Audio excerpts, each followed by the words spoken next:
Assalomu alaykum hammaga. Agar siz ushbu videoni ko'rayotgan bo'lsangiz, demak siz o'zingizni sotuvlaringizga befarq emassiz. Xo'p, menda bitta sxema bor. Bu sxema orqali istalgan odam $500 dan $10,000 gacha bo'lgan chekdagi xizmatlarni, produktlarni bemalol sotishi mumkin. Bugun aynan shu narsa haqida gaplashamiz. Bunaqa chekdagi xizmatlarni hozir men o'rgatadigan ketma-ketlik bo'yicha sotish uchun sizda hech qanaqa shaxsiy blogingiz bo'lishi yoki tajribangiz bo'lishi yoki sotuv sohasida bir necha yillab tajribangiz bo'lishi ham shart emas. Shu bugun o'rgatadigan narsalarimni shuni o'rganib, shuni qo'llaydigan bo'lsangiz, sizni $500 dan $10,000gacha bo'lgan produktlaringiz bo'ladigan bo'lsa, hozirgidan kamida 2x qimmatroq sotishni boshlaysiz. Xo'p, demak, bugun men sizga o'rgatadigan narsa 100% hammasi amaliy, o'zimda ishlatgan va shogirdlarimga o'rgatgan va ularda ham ishlagan narsalarni men sizlarga o'rgataman. O'zimni natijam bo'yicha, ya'ni men nimaga sizni eshitishim kerak, o'zingiz qimmat chek sotish bo'yicha qanaqa natijalaringiz bor desangiz, men hozir shu bo'yicha bo'lishmoqchiman. Oxirgi 8 oy ichida hozirgi o'rgatadigan sxemam orqali 60 dan oshiq $3,000 dan $6,000gacha bo'lgan cheklarni sotdik. Bu hech qanaqa faqat omad orqali emas, ya'ni siz bitta ikkita sotsangiz bu omad bo'lishi mumkin. Lekin 60 ta odamga 8 oy davomida bunaqa cheklarni ketma-ket sotishimiz bu aniq bitta formula, ishlaydigan formula bor. O'sha formula bugun sizlar bilan men bo'lishaman. Xo'p, demak, bu videoni oxirigacha ko'radigan bo'lsangiz, nimalarni o'rganasiz? Birinchi navbatda nega o'zi odamlar produktlarni qimmatga sota olmaydi? Shu haqida gaplashamiz va undan keyin qimmat chekka sotishda men ishlatadigan 6 ta qadami bo'yicha gaplashamiz va o'sha $3,000 dan $6,500gacha cheklarni 60 tadan oshiqroq sotishimizga yordam bergan skriptni men bugun hech narsasini yashirmagan holatda, to'liq holatda sizga ochib beraman, ko'rsatib beraman. Va undan tashqari qanday qilib hozirgi qimmatingizni 2 barobar qimmatroqga sotish mumkin? Buni sirlari bo'yicha siz bilan bugun shu videoda bo'lishamiz. Shuning uchun bu videoni oxirigacha ko'ring va video oxirida bugun men sizga ko'rsatadigan tayyor ketma-ketlik bor, ya'ni 6 ta qadam va undan tashqari bugun men sizga o'rgatadigan skriptni hammasini PDF variantlari, tayyor shablonlari bor. Bu shablonni qanaqa olish kerakligini videoni oxirigacha ko'rganingiz, men videoni oxirida sizga tushuntirib o'taman. Shu joydan boshlab videoni diqqat bilan ko'ring. Yana bitta eslatma. Hozir to'g'ri siz uncha vaqtingiz bo'lmasligi mumkin, videoni oxirigacha ko'rmasligingiz mumkin, yarmida chala bo'lib qolishi mumkin. Mana shunaqa qilmasligingizni so'rardim. Bu videoni boshlagan bo'lsangiz, oxirigacha tugating, chunki bu yerda men sizga hech qanaqa suv ma'lumotlar bermayman. Hammasi go'shtli, ishlaydigan, o'zim ishlatgan narsalarni bugun siz bilan bo'lishmoqchiman. O'shaning uchun videoni maksimal darajada diqqat bilan oxirigacha ko'rishingizni so'ragan bo'lardim. Xo'p, demak, bepul onlayn darsligimizni sekin men sizga o'rgatishni boshlayman. Birinchi narsa o'zi nega qimmatroq sotish kerak? Shu narsaga bitta javobga, bitta to'xtamga kelib oladigan bo'lsak, buni o'zi men biladigan asosiy ikkita sabab bor. Birinchisi, qimmat sotsangiz, o'zingiz ko'proq pul ishlaysiz, ya'ni foydangiz ko'proq bo'ladi, ko'proq daromad qilasiz. Siz ko'proq daromad qilsangiz nima bo'ladi? O'zingizdan ko'nglingiz to'q bo'ladi, topayotgan pulingizdan ko'nglingiz to'q bo'ladi. O'shaning uchun siz yaxshiroq ishlashni boshlaysiz. Ikkinchi sababi, siz ko'nglingiz to'q bo'lganligi uchun fokus bilan ishlaysiz va natijada mijozingiz bilan fokus bilan ishlaganingiz uchun mijozingizga ham yaxshiroq natija qilib berasiz. Va buning natijasida sizni rezultatlaringiz yaxshi bo'ladi. O'zi biznesda asosiy narsa sotdingiz, pulni taqsimladingiz va mijozga ishni ko'rsatib berdingiz. Ko'rsatib bergan ishingiz qancha sifatli bo'lsa, o'sha mijoz siz bilan uzoqroq muddat ishlaydi. Ya'ni bu LTV deyiladi, lifetime value. Ya'ni mijozi sizga keltiradigan foydasi miqdori siz bilan qancha ko'proq qolsa, shuncha foydali bo'ladi degani. Siz mijozga fokus bilan yaxshi ishlaganligingiz uchun, ko'proq daromad qilganligingiz uchun yaxshi ishlab berasiz. Mana natijada mijozingiz ham sizdan rozi bo'ladi va siz bilan ko'proq ishlaydi. O'zi biznesning asosiy maqsadi ham aynan shu. Bitta mijoz bilan uzoq muddat ishlay olish. Xo'p, agar siz buni qilmaydigan bo'lsangiz, arzon chekka sotadigan bo'lsangiz, o'zingiz xohlamayotgan narxda ishlayotgan bo'lsangiz, boshqa yana qo'shimcha proyektlar olishga, yana qo'shimcha sotuvlar qilishga ehtiyoj paydo bo'ladi va natijada siz fokusingizni mijozga realizatsiya qilib berish uchun emas, ko'proq sotishga sarflanib ketadi, yaxshi pul topa olmaysiz agar siz sotuvchi bo'lsangiz va buning natijasida sizda ishlar sifatli bo'lmaydi. O'shaning uchun ham qimmatroqga, mijozga ko'proq kerak bo'ladigan narsani fokus bilan sotish kerak va fokus bilan qilib berish kerak. Shunda ikki taraf ham yutuqda bo'ladi. Xo'p, o'zi buning uchun nima qilish kerak? Qimmatroq sotish uchun nima qilish kerak desa, asosiy bitta savolga sizda javob bo'lishi kerak. Bu qanaqa savol desa, diqqat bilan eshiting. Mana shu savolga sizda javob bo'lishi kerak. Men pulga nimani almashyapman? Aynan shu savolga agar sizda to'liq, detalli, sonlar bilan aniq javobingiz bo'ladigan bo'lsa, sizda sotishda umuman muammo bo'lmasligi kerak. Ko'pchilikda muammo shu savolga aniq javobi yo'q. Mana hozir siz shu videoni ko'ryapsiz, o'zingizga savol berib ko'ring. Siz sotayotgan produktda pulga nimani almashyapsiz? aniq javob bormi? Aniq javob bo'lsa, zo'r. Agar sizda aniq javob bo'lmasa, demak bugun shu aniq javobni qanaqa topish kerakligi haqida men sizga ko'rsatib beraman. Xo'p, bu savolga javob topishda asosiy 6 ta qadam bor. Men o'zim qimmat chek sotish uchun qo'llaydigan. Demak, bu asosiy 6 ta qadam nimadan iborat? Birinchisi, bo'lsam boshlaymiz. Asosiy 6 ta qadam mana shu yerda sizga ekranda chiqadi. Asosiy 6 ta qadam nimadan iborat? Birinchisi, bozordagi ehtiyojni tushunish. Ya'ni bu nima degani? Bozor tendensiyasi nimani xohlayapti? Bunga bitta oddiy analogiya keltiraman. Deylik, siz hozir agar 100 yil oldin odamlar nima ko'proq sotib olishardi desa, yorug'lik uchun shag'am yoki sham sotib olishardi. Hozir odamlar ehtiyoji nimada desa, ular elektr energiyasi, ya'ni bizda elektr energiyasi bor, foydalanamiz. Lekin ko'pchilik shunaqaki, odamlarda ehtiyoj elektr energiyasida, lekin hali beri sham sotib yuribdi. Ya'ni bu nima degani? Bozor umuman boshqa narsani xohlaydi, lekin siz tendensiyadan qolib ketgansiz. Ya'ni bozor xohlayotgan narsani bera olmayapsiz. Ko'pchilik bozor nima xohlayotganini ham o'zi aslida tushunmaydi. Agar bu narsani siz to'g'ri tendensiyani topib, to'g'ri narsani taklif qilmasangiz mijozga, siz qanaqa sotuv texnikalaridan ishlatishdan qat'iy nazar hech qachon sota olmaysiz. Buni birinchi bilib olish kerak. Birinchi qadam, ya'ni bozor tendensiyasini tushunish. Ikkinchi asosiy narsa og'riq. Ya'ni odamlar nimadan qiynalyapti o'zi? Hozirgi holatda bozor tendensiyasidan kelib chiqib, o'zi odamlar nimada qiynalyapti? Nimani qila olmayaptiki, siz unga qanaqa yechim berasiz? Mana shu narsani ko'pchilik bilmaydi. O'zi mijozini portreti kim va uni asosiy og'riqlari nima? Aniq javobi yo'q. Buni bilish uchun nima qilish kerak? Og'riqni bilish uchun birinchi navbatda KazDev degan marketing instrumenti bor, ya'ni mijozlar bilan siz savol-javob orqali buni bila olasiz. Bu yerda KazDev orqali mijozda og'riqlar nima, bu og'riqlar nima sababdan kelib chiqyapti va oqibatlarida nimalar bo'lyapti. Mana shu 3 ta narsaga asosiy sizda javob bo'lishi kerak. Va bundan keyin 3-qadam yechim. Ya'ni yechim nima degani? Sizning mahsulotingiz bu og'riqqa qanday yechim beradi degan savolga javob topish. Ya'ni bozor nimani xohlayapti? Birinchi qadam, ikkinchi qadam. Bozor xohlayotgan narsada odamlarda nima og'riq bor, nimada qiynalishyapti? Bu narsani bilganingizdan keyin bu og'riq nima sababdan kelib chiqyapti, oqibatida nima bo'lyapti? Endi 3-qadam, aynan bunga nima yechim beryapsiz siz? Hozirgi produktingiz bor, xizmat taklif qilayotgan xizmatingiz bor, nima yechim beryapsiz? Buni ko'pchilik bilmaydi. Buni oddiy o'zi formulasi bor. How to degan, ya'ni qanday qilib. Masalan, menda xodim topishda muammo bor. Sababi qanaqa qilib turib ketma-ketlikda yaxshi xodim topishni bilmayman. Oqibatda meni biznesimda yaxshi xodimlar ishlamaydi. Endi yechimi qanaqa topiladi desa, qanday qilib turib professional xodimlarni topish mumkin degan savol orqali siz o'zi qaysi muammoga qanaqa yechim beryapsiz? Aniq bilib olishingiz kerak. Ya'ni muammolar, sabablar, oqibatlar va how to, ya'ni qanday qilib degan yechimlar ketma-ketligi. Sizda bu narsa agar produktingiz bo'yicha aniq yozilmagan bo'lsa va o'zingiz aniq bilmasangiz, sotishda qiynalasiz. Ya'ni ko'pchilikda muammo o'zini produktini o'zi yaxshi bilmaydi. Va natijada mijozga ham to'g'ri ko'rsatib bera olmaydi. Shu yerda asosiy problema kelib chiqadi. To'rtinchi narsa, endi xuddi shu yechimni upakovka qilish kerak. Ya'ni upakovka qilish, buni endi men bilmadim, o'zbekchada qadoqlash bo'lar ekan. Bu sal tushunarsizroqda, tuyuldi. O'shaning uchun upakovka qilish deb yozib qo'ya qoldim. Bu nima degani? Siz beradigan yechimni qanday qilib mijozga taqdim etasiz? Ya'ni, demak, bozor mana bu narsani xohlayotgan ekan. Sababi hozir bunda mana bunaqa og'riq paydo bo'layotgan ekan. Sababi bu, oqibatda qilmasa mana bu natija kelib chiqadi va men mana bunaqa yechim bera olmayman. Bu yechimni endi upakovka qilishingiz kerak. Ya'ni mijozga tushuntirib berishingiz kerak. Mana bozor tendensiyasi bunaqa ketyapti. Shuning uchun sizda mana muammolar kelib chiqyapti. Sabablari bu. Agar siz buni to'g'rilamasangiz, oqibatlarida mana bunaqa narsalar bo'ladi. Bu aynan shu muammoga bizani mana bu yechimimiz bor. Mana shunaqa ketma-ketlikda biz yechim beramiz. Bu yechimni siz qilsangiz bunaqa natijaga chiqasiz. Mana bizani mijozlaringiz natijaga chiqdi va bu natijani olgandan keyin sizda ham mana bunaqa o'zgarishlar bo'ladi, mana shunaqa foyda qilasiz. Buni biz bunaqa tariflarda qilib beramiz.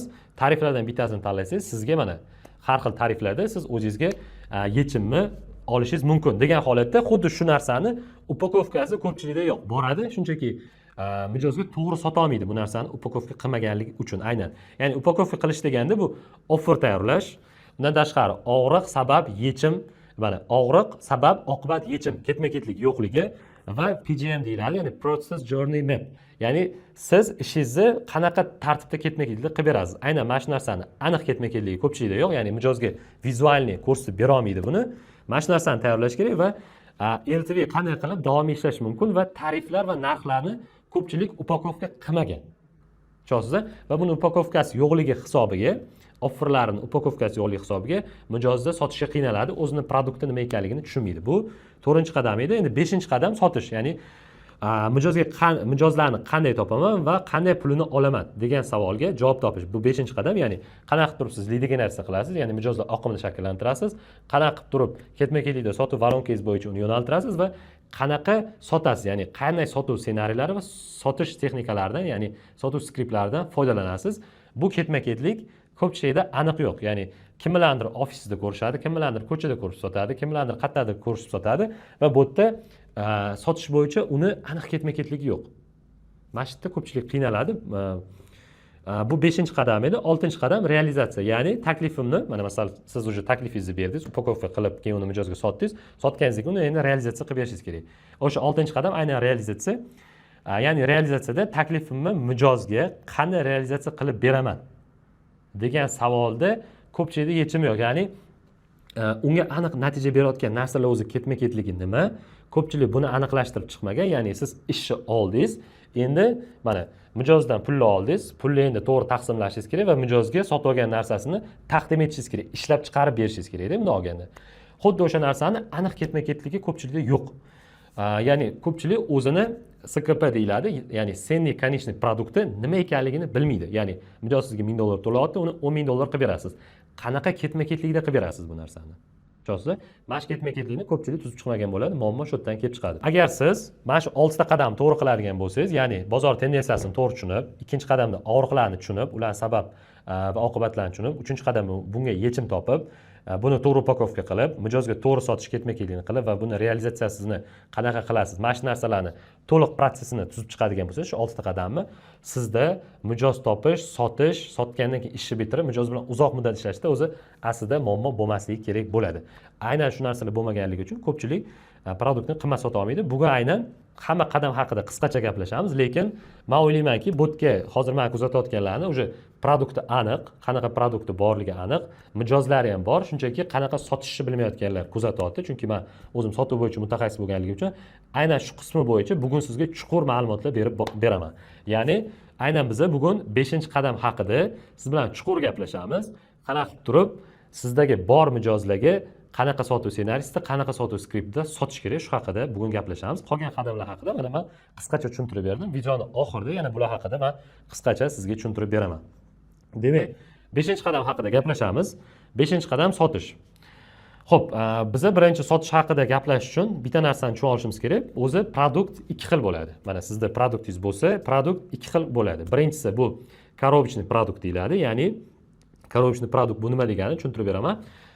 Sizni produktingiz shunaqaki, shablonli, ya'ni korobka holatga keltirilgan, siz uni hammaga sotasiz. Hammaga bir xil sotasiz. Masalan, deylik, SMM xizmat sotsangiz, 12 ta post va 30 ta istoriya qo'yib beraman. Bo'ldi. Kim kelsa ham hammaga bir xil taklif berasiz. Bu коробочный produkt deyiladi. Ya'ni u yerda produktning ichida hech narsa o'zgarmaydi, hamma uchun sotiladi. Bu asosan masshtablash uchun zo'r hisoblanadi. Ikkinchi turdagi produktlar bor, bu individual. Ya'ni individual produkt nima degani? Siz mijozni ehtiyojidan, og'riqlaridan va uni xohishlaridan kelib chiqib produktingizga o'zgartirish kiritasiz. Ya'ni deylik, sizda performance xizmatingiz bor, ya'ni target yoqish, mijoz olib kelish bilan shug'ullanasiz, bizneslarga xizmat ko'rsatsangiz, masalan, u yerda siz xizmatingizni mijozdan kelib chiqib moslashtirishingiz mumkin. Ya'ni kimgadir faqat sayt yasab berasiz, kimgadir sayt yasamaysiz, kimgadir lead generatsiyasini boshqacharoq qilib berasiz, har xil holatda qilib berishingiz mumkin. Bu individualniy holatda, ya'ni mijozga holatidan kelib chiqib moslashib qilib berasiz. Ya'ni produktlar shunaqa 2 xil bo'ladi. Xo'p, agar siz коробочный produkt sotadigan bo'lsangiz, коробочный produktlar odatda nisbatan qimmat bo'lmaydi. Ya'ni nisbatan deganim individualniy, mana individualniy doim qimmat bo'ladi, коробочный nisbatan arzonroq bo'ladi. Chunki bu ko'proq odamga sotiladi. Individualniy produkt bo'lsa, bu mijozdan kelib chiqib individualniy ishlanganligi uchun narxi qimmatroq bo'ladi. Buni xuddiki siz do'kondan borib kostyum olishingiz mumkin yoki tikuvchiga borib tiktirishingiz mumkin.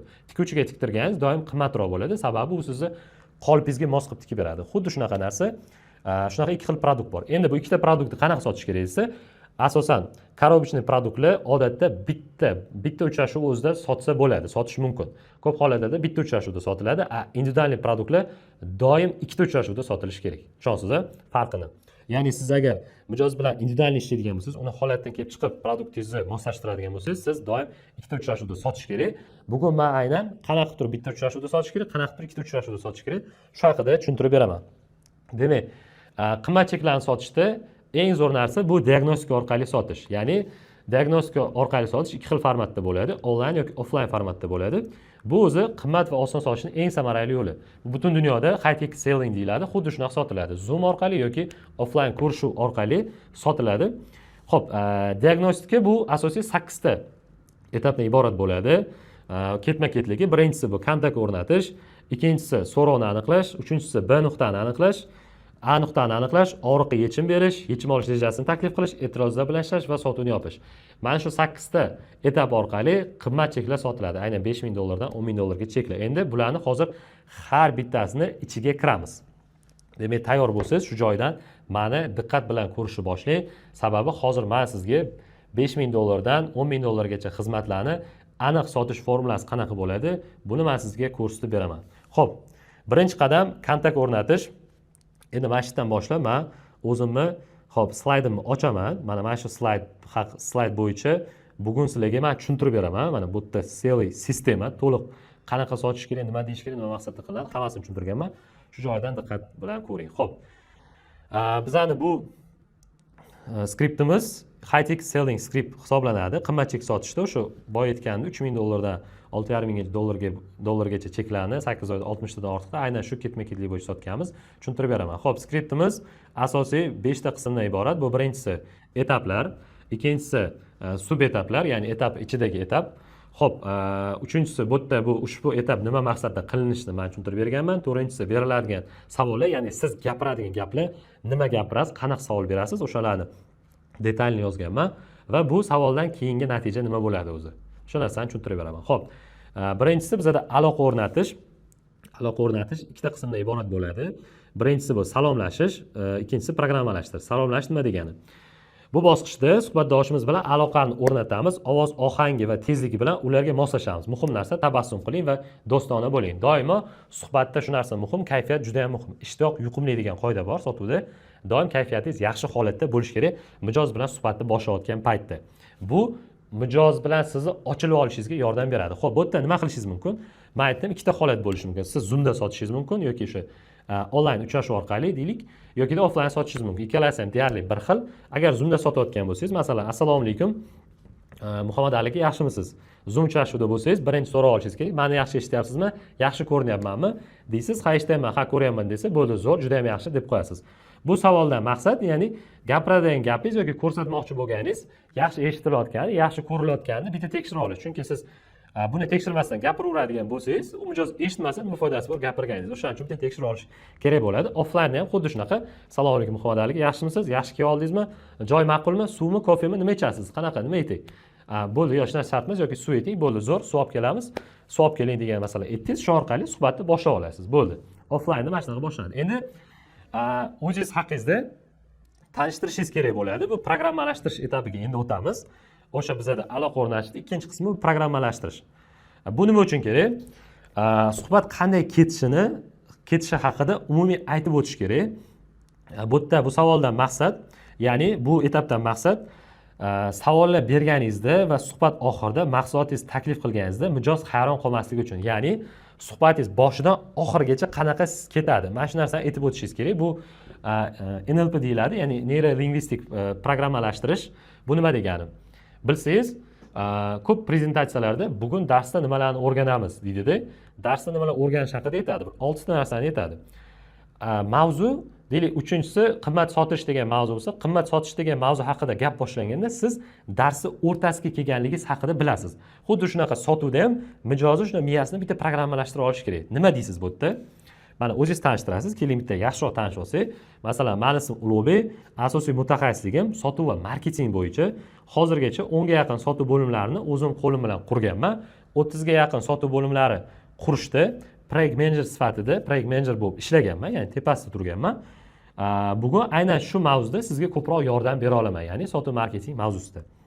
Xo'p, Muhammad Ali aka, suhbatimiz hozir taxminan 30-40 daqiqa davom etadi. Sizga ko'proq yordam berishim uchun suhbatimiz boshida biznes jarayonlaringiz va muammolaringizni bilish uchun bir nechta savollar beraman. Muammolaringizdan kelib chiqib, yechimlarni ko'rib chiqamiz. Bizda biznesmenlar uchun har xil takliflar bor yoki bizda siz uchun har xil takliflar bor. Suhbatimiz oxirida sizning biznes yo'nalishingiz, biznesingiz holati va saviyangiz to'g'ri kelsa, agar sizga foydali deb bilsam, kursimizni sizga taklif qilaman yoki mentorligimizni sizga taklif qilaman. Sotuv bo'limi qurib berish xizmatimizni sizga taklif qilaman. Birgalikda qaror qabul qilish haqida gaplashamiz. Bo'ladimi? Ya'ni tushunasiz. Men o'zim haqimda qisqa ma'lumot berdim. Kimligimni aytdim, nimaga meni eshitish kerakligini tushuntirdim. Undan keyin suhbatimiz qanaqa tartibda ketadi, mana shu narsani tushuntirdim va oxirida mijoz o'ziga savol beraman. Bo'ladimi deyman. Mijoz bo'ladi degandan keyin u ham o'zi miyasida, ya'ni taxminiy suhbat ketmaganligi qanaqa bo'ladi tushuna oladi va meni gaplarimni diqqat bilan eshitib, savollarimga aniq javob beradi. Tushunasizmi?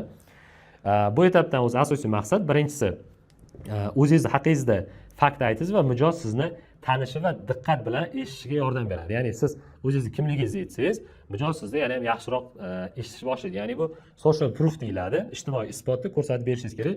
Shunda siz hozir u bilan gaplashsangiz, unga o'xshagan mijozlar bilan ko'p gaplashgansiz, yechim bera olishingizni tushuntirasiz.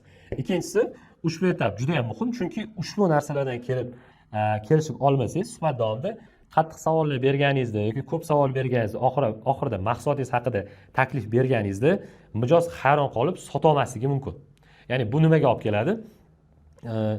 Mijozga mahsulotingiz haqida taklif berganingizda u g'alati o'zini his qilib qoladi. O'shaning uchun skriptni boshida men oxirida sizga to'g'ri kelsangiz, biz bir-birimizga yordam bera olsak, men sizga taklif beraman deb ketyapman. Tushunarli? Bu mijozni programmalashtirish deyiladi.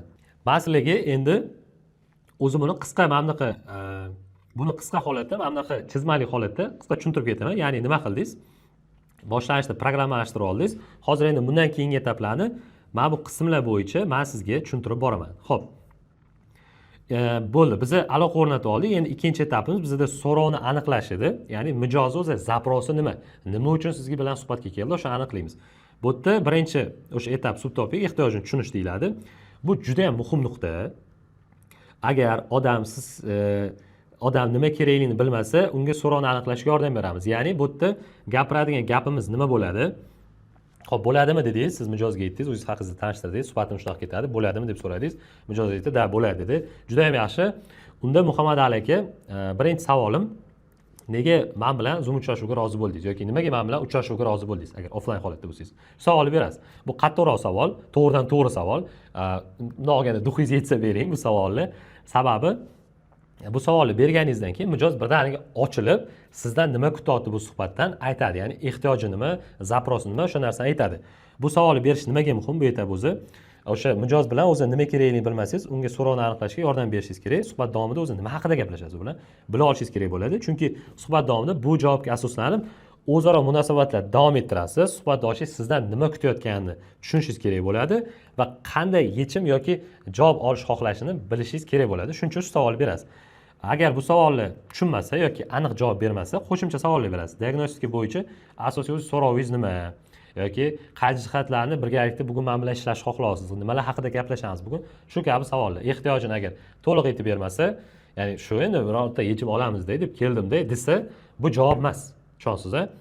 Aniq bilishingiz kerak. Nimani xohlayapsiz sizdan? Aniq aytish kerak. Men, masalan, deylik, men shaxsiy brend xizmatlarini sotsam, shaxsiy brendimni yuritmoqchiman. Bu orqali podpischikimni ko'paytirib, ko'proq daromad qilmoqchiman. Bu aniq zapros. Tushunasiz? Mana shu narsani bilishingiz kerak. Bu yerda sizga asosiy so'rovini aytadi. Albatta buni eslab qoling va yozib olishingiz kerak bo'ladi. Xo'p. So'rovni bilib olganingizdan keyin so'rov bu nima deydigan bo'lsangiz, so'rov mana. Birinchi deylik, mijoz haqida ma'lumotlar so'rashingiz kerak. Ismi nima, biznes turi, xodim nima, mijozlari bormi? Ya'ni sizni holatingizdan kelib chiqib bila olishingiz kerak. Masalan, biz ismini, biznes turini so'raymiz, xodim sonini va mijozlarni qayerdan topadi? Azingcha biznes haqida gapirib bering deymiz. U gapirib beradi. Gapirib bergandan keyin shu savolni so'raymiz. O'zi nimaga bugun men bilan o'sha uchrashuvga rozi bo'ldingiz degan savolni aytaman. Shu biznesda sotuvlar tushib ketyapti, oshirishimiz kerak, nima qilsak bo'ladi, sotuv bo'limi qurishimiz kerak, shu haqida gaplashmoqchiman deydi. O'sha bu asosiy so'rov. Tushunarli? Endi bu so'rovni aytgandan keyin uchinchi etapimiz B nuqtani aniqlash. B nuqtani aniqlash nima degani? Ya'ni nimaga erishmoqchi o'zi. O'sha paytda aytasiz, so'rov aniqlangandan so'ng odam oxir-oqibat qaysi maqsadga erishmoqchi ekanligi va nuqta B'da, ya'ni B nuqtada nima ko'rishini istashini bilib olishimiz kerak bo'ladi. Hozir siz bilan nimani gaplashmoqchi? Xo'p, shu muammolaringizga endi bu yerda savol qismida qanaqa bo'ladi? Agar hozir siz shu muammolaringizga javob olsangiz va hammasini hal qilsangiz nima bo'ladi? Qaysi maqsadlaringizga erishasiz yoki 3-6 oy ichida qanday natijaga erishmoqchisiz? Deylik, mijoz aytayapti, mani shunaqa kurslarim bor, shaxsiy brend yuritib berish bo'yicha gaplashamiz.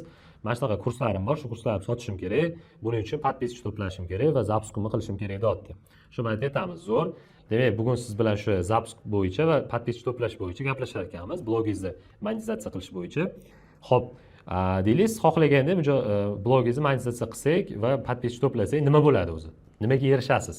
3-6 oyda yoki 6-1 yil ichida nimaga erishasiz? Ya'ni B nuqtada sizdan nima xohlayotganligini tushunish kerak. Mana bu yerda B nuqta bor. O'sha B nuqtada nima sizdan xohlayotganligini tushunishimiz kerak bo'ladi. Mana shu savolni berganingizdan keyin bu yerda o'sha unga nima B nuqtada nimaga erishishi, ya'ni muammosini hal qilishdan maqsadini aniq etadi, aniq bo'ladi, nimaga erishmoqchi. Ya'ni B nuqtasida maqsadlariga nima beradi, shuni so'rash kerak bo'ladi. Bu yerda nima bo'lishi mumkin? Masalan, deylik, mijoz bizga asosiy so'rovi keling, shaxsiy brend yuritish bo'yicha deydigan bo'lsak, men deyapti, shaxsiy blogimni, shaxsiy brendimni yuritishim kerak, shaxsiy brendimni yuritishim kerak va blogimni so'rovi monetizatsiya qilishim kerak. Monetizatsiya qilish bo'ldi. Demak, so'rov mana shundan iborat ekan. Tushunarli? So'rovlari mana shundan iborat bo'lsa, xo'p, biz shaxsiy brendingizni yuritib monetizatsiya qilib bersak, nima bo'ladi? Nimaga erishmoqchisiz B nuqtada? B nuqtada men xohlayman, deylik, 3 oy ichida bizdan xohlayotgan narsasi 10 ta obunachi, ya'ni 10 mingta obunachi va 20 ming dollarlik zaps qilmoqchiman. Tushunarli? Buni B nuqtada xohlayotgan narsasi. Bu yerda muhim bizga kerak bo'ladigan narsa o'sadigan son. Обороtingiz necha foizga o'sishi mumkin yoki biznes bo'lsa filiallaringiz, buning uchun sizga yana qanaqa xodimlar kerak, nechta xodim kerak bo'ladi, o'sadigan sonlarni aniq bila olishimiz kerak. 3 oy ichida 10 mingta obunachi 20 ka zaps qilmoqchiman. B nuqtada shunga erishmoqchi ekan. Bitta narsani tushunishimiz kerak. Mana shu psixologik momenti bor. Sizga odam asosiy zaprosini aytgandan keyin B nuqtada nimaga chiqmoqchiligini aytdi. B nuqtadagi 3 oy ichida 10 ka obunachi bo'lish, 20 ming pul topish, bu B nuqtaga erishmoqchi bo'lgan narsangizda, lekin bu asosiy natija hissiyot emas. Mana siz 6 dan 9 olsangiz, 6 dan 9 olish bu ko'rsatkichda, 6 dan 9 olsangiz nima his qilasiz?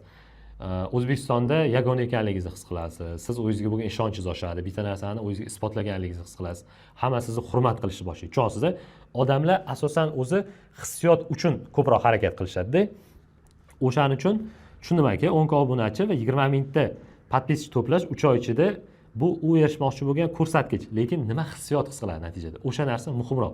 Sotish uchun aynan shu narsa kerak bo'ladi. Buning uchun so'rashingiz kerak. Tushundim-ki, demak 10 ka obunachi qilmoqchisiz, 20 ming topmoqchisiz. Shunaqa qilsak nima bo'ladi? Nimaga erishasiz? Nima his qilasiz? Endi 10 ka obunachim bo'lsa, mashhurlik his qilaman. Mashhurlik bo'ladi menda. 20 ming pul topganimdan keyin o'zimga deylik maqsadlarimdan bittasi ishonchim oshadi o'zimga nisbatan.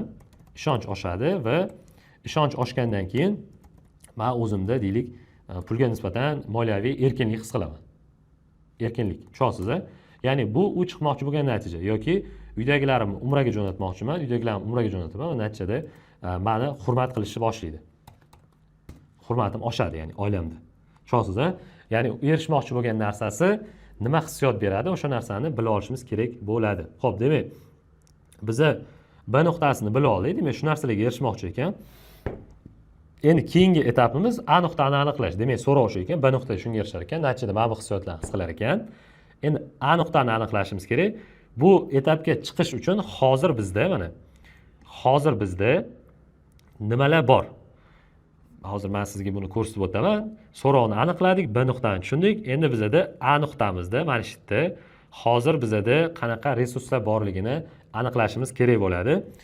Bu etap nimaga kerak? Odam nimaga erishmoqchi ekanligini bilganingizdan so'ng uning hozirgi holatini tushunishingiz muhim. Ya'ni boshqacha aytganda, biz uning boshlang'ich imkoniyatlarini bilamiz va u o'z maqsadlariga erishish yo'lida nimaga intilayotganini aniqlaymiz. Bu yerda nima deysiz? Yaxshi, men tushunishim bo'yicha, demak, mana shunaqa chiqmoqchisiz, natijada bunga erishmoqchisiz. O'zi hozir bizda оборотimiz qancha yokida biznesimiz qayerda, nechta xodim bor, qancha оборот qilasiz, sizning yo'nalishingizda nomer 1 o'yinchilar kim, kimlarni taniysiz degan holatda savollar berishimiz kerak. Va biz hozirgi olayotgan кейsimizda shaxsiy brend yuritadigan bo'lsak, deylik, nimalari muhim? Hozir obunachingiz qancha? Ya'ni hozirgi o'z obunachi soni. Hozir obunachim 1000 ta deylik. Mana masalan 1000 ta. Obunachim 1000 ta. Hozir ham monetizatsiya qilasizmi blogingizni? Ha, monetizatsiya qilaman. Oyiga qancha? Oyiga shu 500 dollar topaman blogim orqali. Tushunarli?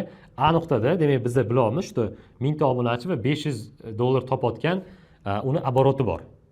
Ha, demak biz shu yerdan bila oldik. A nuqtasida mana bunday holat ekan, B nuqtasida bunga chiqmoqchi. Tushunasiz-a? Anaqani, mohiyatini. Demak, tushunarli. Xo'p.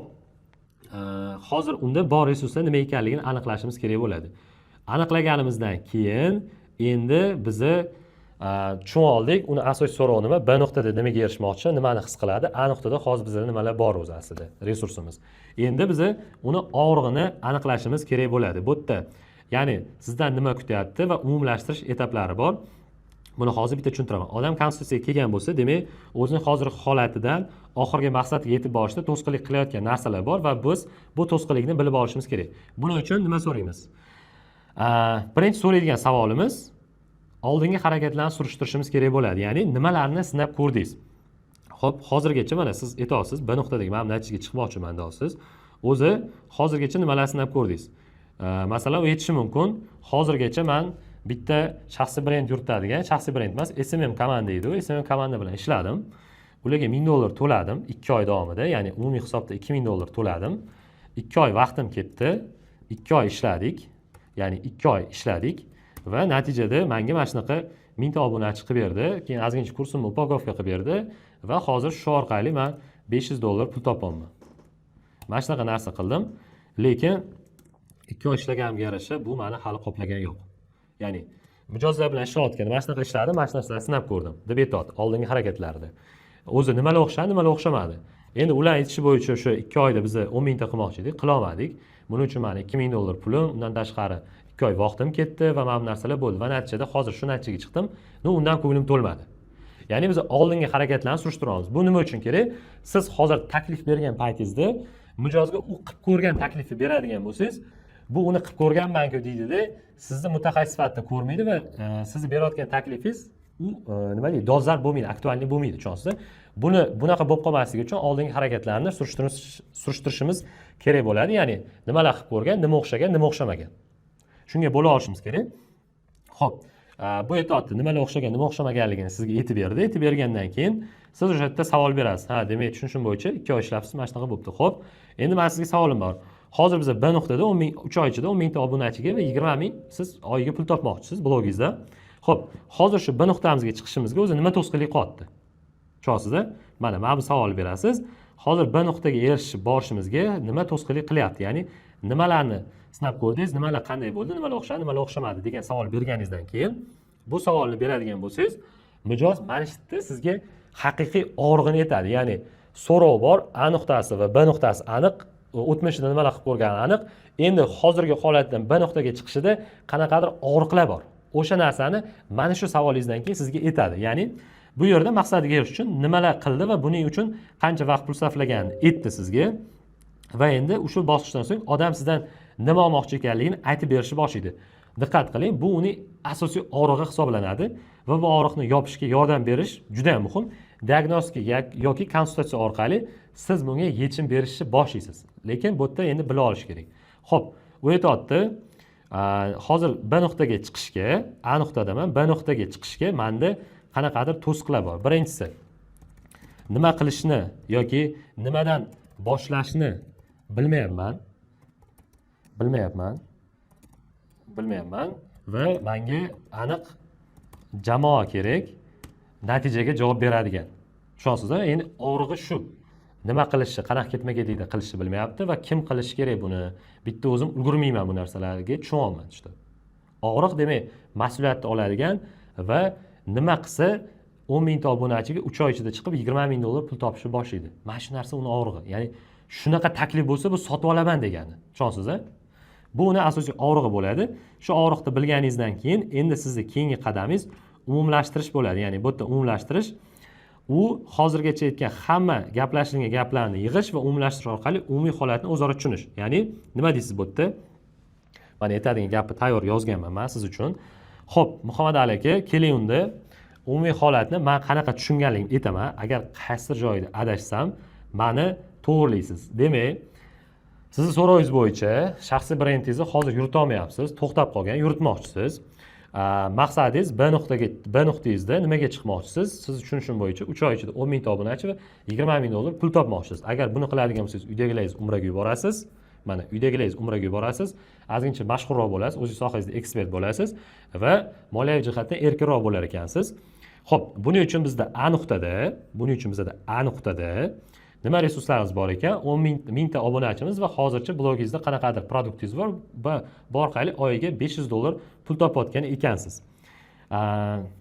Mana shu resurslarimiz bor ekan. Bu o'zi mangacha, biza bilan ishlashgacha yoki hozirgi holatingizga kelguncha siz SMMchilar bilan ishlab ko'ribsiz, buni qilib ko'rgan ekansiz, sinab ko'ribsiz. Buning uchun sizda 2 oy energiyangiz, vaqtingiz va $2000 plyus ketibdi, lekin baribir o'zingiz xohlagan yetarlicha natijani olmagan ekansiz. Hozir maqsadlaringizga erishish uchun shu muammolaringizni hal qilishda, ya'ni komanda topishda mas'uliyatni oladigan odam yo'q ekan, shu muammolarda qiynalayotgan ekansiz. Men sizni to'g'ri tushundimmi? Deysiz. Ya'ni sizga hamma qismni yig'ib berishingiz kerak bo'ladi. Bu yerda mijoz ichidan shunaqa hissiyot o'tadiki, ya'ni siz uni nima so'roq bor, bir nuqtada nimaga erishmoqchi va bu yerda qanaqa hissiyot his qiladi, buning uchun A nuqtada hozir qanaqa resurslari bor, nimalarni qilib ko'rgan, nima o'xshamagan, nima o'xshagan, qancha pul, energiyasi, vaqt ketgan va hozir nimada qiynalayotganligi hammasini umumlashtirib, men sizni holatingizni to'g'ri tushundimmi deysiz. Ya'ni mijoz bundan keyin sizni professional ekanligingizni tan olishni boshlaydi. Ya'ni siz uni hamma holatini ko'zning oldiga olib kelib, mana shunaqami deb tushuntirasiz. Ya'ni hech kim u bilan hozirgacha unaqa gaplashmaganligi uchun ichidan meni tushunadigan odam ham bor ekan-ku degan narsani his qiladi. Mana shu etapda muhim narsa umumlashtirish berish hisoblanadi. Bu etapdan keyin mijoz da xuddi shunaqa deydi yoki sizni mabodo to'g'rilaydigan joy bo'lsa, da to'g'ri tushundingiz, yana mana narsalar ham bor deb aytadi. Endi shu yerda asosiy momenti, agar siz korobishni produkt sotadigan bo'lsangiz, sizni qiladigan ishingiz, mana bu yerda qiladigan ishingiz deadline belgilab olish. Ya'ni korobishni produkt sotadigan bo'lsangiz, suhbatni oxirigacha yetkazasiz. Ya'ni 5-qadam qilasiz, mamlaqa ishlarni qilamiz deb taklifingizni berishni boshlaysiz. Lekin siz individual ishlaydigan bo'lsangiz, mana shu suhbat tugaydi. Ya'ni nima bilan tugaydi desa, deadline aniqlash bilan. Bu nima degani? Mijozni so'rovini bilib oldingiz, undan keyin nima xohlayotganligi, hamma narsa aniqladingiz, sizdan nima kutayotganligini tushunib oldingiz, og'rig'i nima ekanligini. Endi siz uning uchun individualni maytda 5-qadamda 1 2 3 4 qadam bilan qanaqa turib bir nuqtaga chiqsa bo'ladi. Buni taklifini, ya'ni offer ishlab chiqib turib, ikkinchi uchrashuvda kelib taklif qilishingiz kerak. Uning uchun individualli bo'lgan taklifni. Siz individualni sotadigan bo'lsangiz, mana shu suhbat tugaydi. Ya'ni bu yerda aytasiz, aka, men sizni tushundim. Demak, men sizni tushunishim bo'yicha mana shunaqa narsa mendan xohlayotgan ekansiz. Bu plan tuzib chiqishim uchun menga deylik 5 kun vaqt ketadi. 5 kundan keyin siz bilan ko'rishimiz kerak. Bugun dushanba, juma kuni ko'rishamiz. Xo'p, juma kuni ko'rishadigan bo'lsak, bitta vaqt belgilab olishimiz kerak. Siz bilan ko'rishib, men sizga qanaqa turib bu natijaga chiqamiz va bu necha pul bo'ladi, qanaqa tartibda ketamiz, shu bo'yicha taklif tayyorlab kelaman deysizda. Shu yerda deadline belgilab suhbatni tugatasiz. Tushunarli? Va juma kuni rostdan ham uning uchun individual bilan taklif tayyorlab kelib, unga taqdim etib, keyingi etaplarni qilishni boshlaysiz. Agar siz korobishni produkt sotadigan bo'lsangiz, hozir ketmaklikda ketadi. Individual produkt qilsangiz, keyingi uchrashuvga kelganda hozir ko'rsatadigan ketma-ketligimda suhbatni davom ettirib ketishingiz kerak bo'ladi. Xo'p, nima qilasiz? Individual produkt sotsangiz, keyingi safar kelganda xuddi shu mana bu sxemani ko'rsatib, mana shu narsalar haqida gaplashgandik deb turib bitta eslatib olasizda, keyin suhbatingizni davom ettirib ketasiz. Xo'p, endi yechim rejasini taklif qilish. Bu yerda nima bo'ladi? Nima berishingiz haqida odamlarga qadama-qadam tushuntirib berasiz. Bu yerda o'sha bosqichda siz odamlarga qanday yordam bera olishingizni allaqachon tushungan bo'lasiz va chunki siz uning asosiy so'rovi va ishlov berish kerak bo'lgan og'riqlarni olgansiz. Endi keyingi bosqichda o'tish muhim, ya'ni test yopib ko'rishingiz kerak. Taklifingizni berib, sotuvni yopib ko'rishga harakat qilasiz. Lekin biz buni mijozning og'riqlarini hal qilish rejasini yaratish orqali o'tkazamiz. Ya'ni bu yerda bizga ko'rsatib beradigan narsa, nimani ko'rsatib beramiz? To-do list, success list, Pareto list degan narsa bor. Ya'ni mana bunaqa narsani tushuntiramiz. Biznesingizda shuncha muammo bor. Buni qilish uchun 100 ta qilishingiz kerak bo'lgan narsa bor, lekin hammasini qilish kerak degan narsa yo'q. Asosiy birinchi 20 tasini qilsak, bizga ko'proq natija beradi. Lekin biz hozir natija olishimiz asosiy shunaqa 4 ta ish borki, mana shundan ishni boshlasak zo'r ketadi deb turib, ishlarimiz ketma-ketligini tushuntirib beramiz. Bu yerda bizada to'liq o'zi kursimiz haqida prezentatsiya bor. O'sha narsani ko'rsatib beramiz. Bu yerda mana har xil narsani yozganman. Siz produktingizga qarab bu narsani moslashtirishingiz kerak bo'ladi.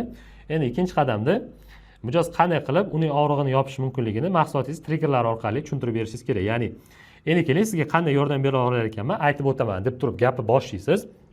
Bu yerda o'sha match qilish kerak, ya'ni birlashtirish kerak. Qanday match qilib chiqamiz? Muammolar va biznes kursdagi ushbu muammolarga yechimlar. Bizani mijoz muammolari, bu muammolarga biz biznes kursda qanaqa natija beramiz. O'sha narsani ko'rsatib beramiz va narxlarni va kurs sanalarini tushuntirib o'tamiz biz odatda va bergan ma'lumotlarni va oxirida o'sha savolni so'raymiz.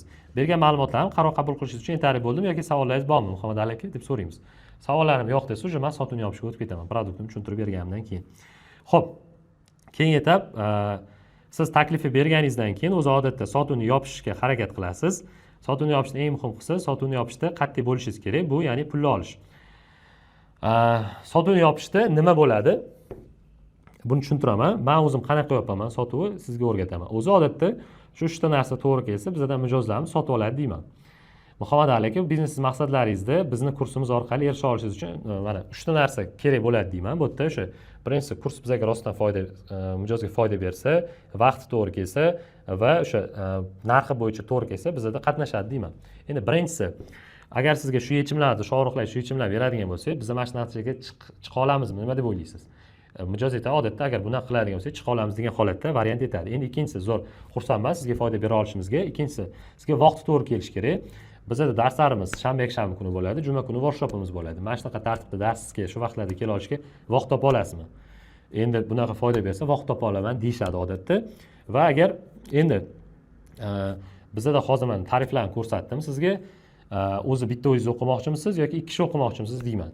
Yoki standart tarifda o'qimoqchimisiz yoki 1+1 tarifda o'qimoqchimisiz? U aytadi, men biznesimda mana bunaqa ikki kishi o'qimoqchiman. Zo'r, demak, premium tarifida $6,500 tarifda o'qimoqchi ekansiz. Tushundim. Qaysi to'lov usuli sizga qulayroq, karta yoki перечисление deb turib, men o'sha sotuvni yopib ketaman va undan keyin sotuvni yopish bo'yicha to'laqonli kelishib olaman u bilan. Ko'p holatlarda shu yerda o'sha e'tiroz bildirishadi, ya'ni to'xtang, o'sha narxi, vaqti va boshqa narsasi haqida e'tiroz bildirganda, e'tirozni men shu 4 ta qadam bo'yicha yechaman. Ya'ni odatda odamlar siz bilan ishlashga qarshi e'tirozlar bildiradi taklifingizni berganingizdan keyin va siz ularni eshitishingiz kerak. Agar siz e'tirozlarni to'g'ri yechsangiz, ular asossiz ekanligini mijoz tushunadi va e'tirozlarni to'g'ri yechish uchun mana shu ketma-ketlikdan qo'llashingiz kerak. Ya'ni birinchisi e'tirozlarni yig'ib chiqishingiz kerak. Shu holatda biz 6,5 degan holatda menga ko'p holatda nima e'tiroz aytadi? Zo'r, hamma narsasi yaxshi, faqat sal qimmatlik qilyapti-da deydi. Birinchi qadam e'tirozlarni yig'ish. Aytaman, zo'r aka, bu kichkina summa emas, 6,5 ming kichkina summa emas, bu qimmatlik qilish tabiiy holat. Faqat hozir shu kursda shu yechimlarni olib, biznesni shunaqa o'zgartirishimiz uchun faqat qimmatligi sabab bo'lyaptimi yo yana nimada sabab bormi? Shu vaqtimni ham o'ylayapman deydi. Zo'r, yana-chi? Yana nimada sabab bormi? Shu qo'shiladigan bo'lsam, natija olamanmi deydi. Yana bormi desam, yo'q, mana shu uchalasi asosiy e'tiroz. Tushunsiz, men e'tirozlarni birinchi yig'ib olishim kerak bo'ladi. Ikkinchi qadamda e'tirozlar yig'ilganligini tekshirish, ya'ni yana qanday sabab tufayli qatnasha olmaslik mumkinligini yana bormi deb so'radim. E'tirozlar yo'qligini aytdi, yo'q dedi menga. Uchinchi qadam haqiqiy e'tirozni aniqlash. Men endi aytaman bu yerda mana anaqa qilamiz. Bu yerda men aytib o'taman. Masalan, aka yoki opa deylik. Bo'ldi, zo'r. Muhammad Ali aka, sizni tushundim, bilaman, siz uchun hamma e'tirozlaringiz sabablari muhim, ya'ni hammasini hal qilishingiz kerak. Faqat bularni 1 2 3 prioritetga qo'yganimiz edi. Qaysi muammongiz eng asosiy bo'lgan bo'lardi? Ya'ni kursimizga kelib o'sha natijani olishingizga to'sqinlik qilayotgan eng asosiy qaysi biri bo'ladi deb o'ylaysiz yoki qaysi biri bo'lmaganda edi, hozir bizning kursda kelib o'qishni boshlagan bo'lardingiz? Bunga asosiy e'tiroz narxi bo'ladigan bo'lsa, narxi deyishi mumkin menga. Ya'ni qimmatlik holatda agar shu sal arzonroq bo'lganda o'qigan bo'lardim deyishi mumkin. Ya'ni bu haqiqiy e'tirozi bo'lishi mumkin. Ya'ni men hamma e'tirozni yig'dim, yig'ganlik uchun hosil qildim, bittasini ajratib oldim. Demak, 4-qadamda nima qilaman? Muammo yo'q bo'lgan holatni yaratish. Men endi aytaman unga. Tasavvur qiling, shu muammongiz yo'q bo'lganda edi, nima natija olgan bo'lar edingiz? Deylik, mana siz tasavvur qiling, 6,5 ming to'lay oladigan holatdasiz. Nima natija olgan bo'ladi? Biznesingiz qanchaga o'sgan bo'ladi? Mana bu hisobladik. Odatda men tepada hisoblab bergan bo'laman, biznes qancha o'sishi mumkin ekanligini bizlar bilan ishlash orqali va natijada mijozga solishtirib berish kerak bo'ladi. Ya'ni nima oladi, kelmasa nima yo'qotadi. O'sha narsani solishtirib bergandan keyin hozir 6,5 ming to'lab turib, mana bunaqa holatda biznesning savdosi 2x o'sgan, ya'ni 6,5 ming pulni 100 ming qilib qaytarib olganingiz yaxshiroqmi? Yoki bundan voz kechganingiz bo'lsa, albatta buni tanlaydi. Xo'p, nima qilish kerak unda deyman. Bo'ldi, kelib o'qir ekanmiz, faqat nima variant berasiz? 6,5 mingtada to'lay olmayman deganda, o'sha paytda kelishuv etapi ketadi. Men aytaman unga, odatda bizda 30% to'lovni qilib turib o'qishadi. Siz hozir qanchasini qila olasiz? 30% qilaman deydi. Shu yerda kelishish olish juda ham muhim. Bo'ldi, 30% qilasiz. Aka, men sizni ortiqcha bezovta qilmasligim uchun 30% hozir boshlanishni qilasiz. Qolgan qismlarni qachongacha qila olasiz? Bizda odatda bizning moliyaviy anaqamiz bo'yicha birinchi oyda o'zida qilib tugatgan bo'lish kerak deyman. Shu paytda taxminiy sanalar, deadlinelar belgilab olinadi. Bo'ldi, shu paytda demak to'lovlarni qilar ekanmiz. Hozir demak 30% to'lovni qilib ketamizmi? Ya'ni 6,5 ming 30% taxminan qancha bo'ladi? 2000 dollar qilib keta olamizmi? Yo hozir hammasini qila olmaymiz deyshadi. O'sha paytda men mijozdan to'lov olishga harakat qilaman. Har doim sotuvni har doim to'lov olish bilan yakunlang. Bo'ldi aka, tushundim. Qaroringiz qat'iyligini bilishim uchun 6,5 mingdan 30% hozir 2000 to'lamas ekansiz. Qaroringiz qat'iyligini bilishim uchun hozir qancha perdoplata qilib qo'ya olamiz? Ya'ni perdoplata qilib qo'ya olamiz yoki qancha joyimizni band qilib qo'yish uchun qilib qo'yamiz ham cho'ntagida bor 100 dollar, 200 dollar tashab ketadi. Bo'ldi uzr, hozir 100 dollar, 200 dollar qilamiz. Qolganini men qachon qilamiz? Taxminan mana bugun. Ya'ni ishonsa men to'liq kelisha olmayman, sotuvni yopa olmayman u bilan. Mana shunaqa holatda suhbatimiz yakunlanadi va sotuv yopiladi. Demak, men umumiy holatda sizga mana to'liq bu sistemani tushuntirib berdim. Qisman buni mana bu chizma orqali bitta qayta tushuntiraman. Birinchi, siz mijoz bilan ko'rishib oldingiz, mijoz ma'lumotlarni oldingiz, asosiy so'rovni aniqladingiz, bir nuqtada nimaga erishmoqchi va natijada nima hissiyotga erishadi, buni tushunib oldik. A nuqtada hozir bizda nima resurslar bor, oldin nimalarni sinab ko'rgan, nima o'xshagan, nima o'xshamagan va hozir nimada qiynalyapti, bir nuqtaga chiqish uchun buni so'rash orqali asosiy og'rig'ini bilib oldingiz va oxirida umumlashtirib berdingiz. Hamma narsani aytib berdingiz, to'g'rimi dedingiz? Da, to'g'ri shunaqa dedi. Endi keling deb turib, yechim rejasiga o'tasiz. Yechim rejasini 1 2 3 qadam bilan produktingiz qanaqa yechim berishini tushuntiryapsiz va oxirida taklifingizni berib o'tyapsiz tariflar orqali va natijada mijoz bilan sotuv yopilishi mumkin yoki e'tiroz etishi mumkin ekan. E'tirozdan yechishni tushuntirdim sizga. E'tiroz yechasiz va sotuvni yopib pulni olasiz. Shu bilan qimmat chek sotish mana shunaqa etapda ketadi. Ancha masalan gaplash, hozir 1 soatga yaqinlashdi menimcha suhbatimiz. Xo'p. Demak, qimmat chek sotish shundan iborat bo'ladi. Shu sxemani siz hozir olib, hozirdan qo'llashni boshlasangiz, natijaga erishasiz. Bu sxemani qayerdan olishni olaman deydigan bo'lsangiz, videoni boshida aytdim, qanaqa olishni men sizga tushuntirib beraman dedim.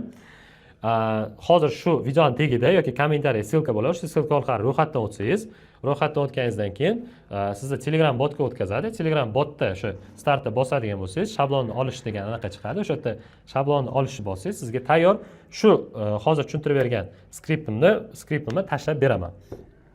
Demak, men sizga tushuntirib berdim. Buning ichida o'zi qimmat chek sotishda boya aytganimizdek etaplar juda ham ko'p.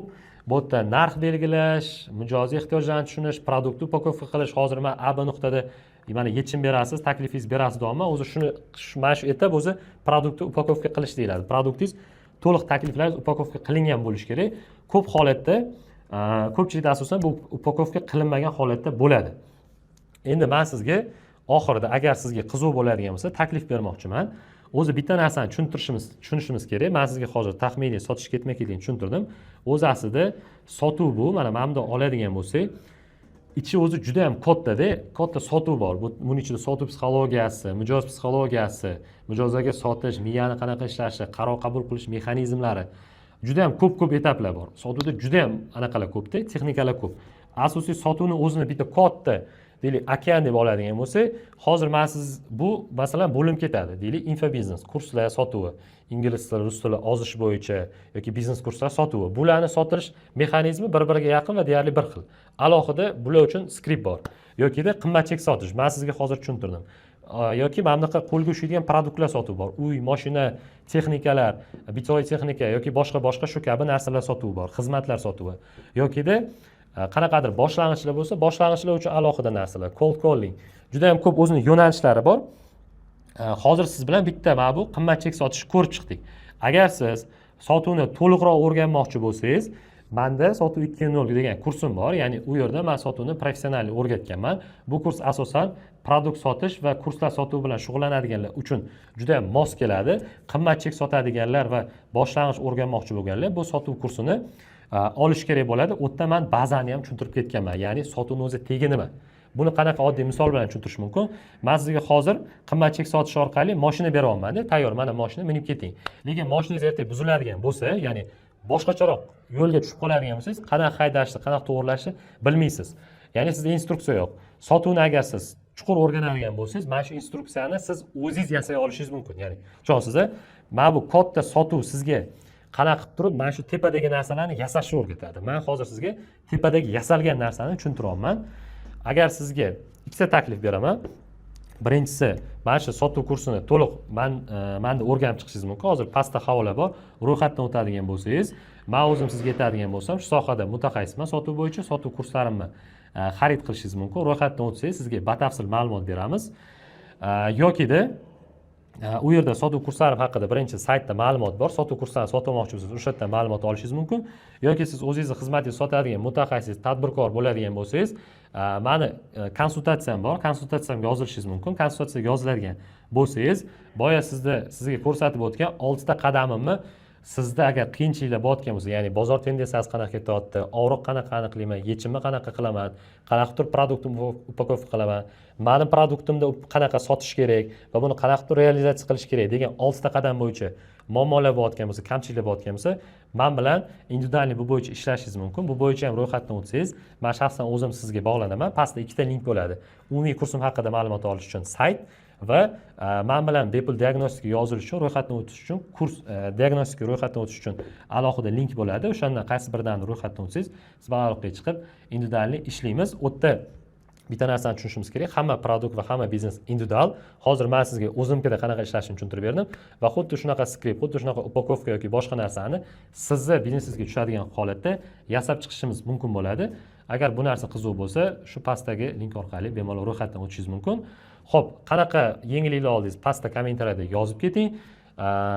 O'sha sizga aytgan bu narsalarni qanaqa olishni men sizga tushuntirdim. Pastda o'sha shablonni olish bo'yicha link bor, o'sha orqali ro'yxatdan o'tadigan bo'lsangiz, bu shablonni olishingiz mumkin bo'ladi. Darsimiz shundan iborat edi. Demak, biz siz bilan to'liq qimmatchilik sotishni ko'rib chiqdik. Ro'yxatdan o'ting, qiziq bo'lsa, umumiy kursimni sotib olishingiz mumkin yoki qimmat cheklar sotishni alohida diagnostika ro'yxatdan o'tishingiz mumkin yoki ikkalasini ham birgalikda sotib olishingiz mumkin. Pastdagi linkka o'zingizga mosini tanlab ro'yxatdan o'ting yoki menga aloqaga chiqing. Siz bilan albatta birgalikda sotuv bo'yicha, sotuvlaringizni qanaqa o'stirish bo'yicha birgalikda gaplashamiz. Rahmat.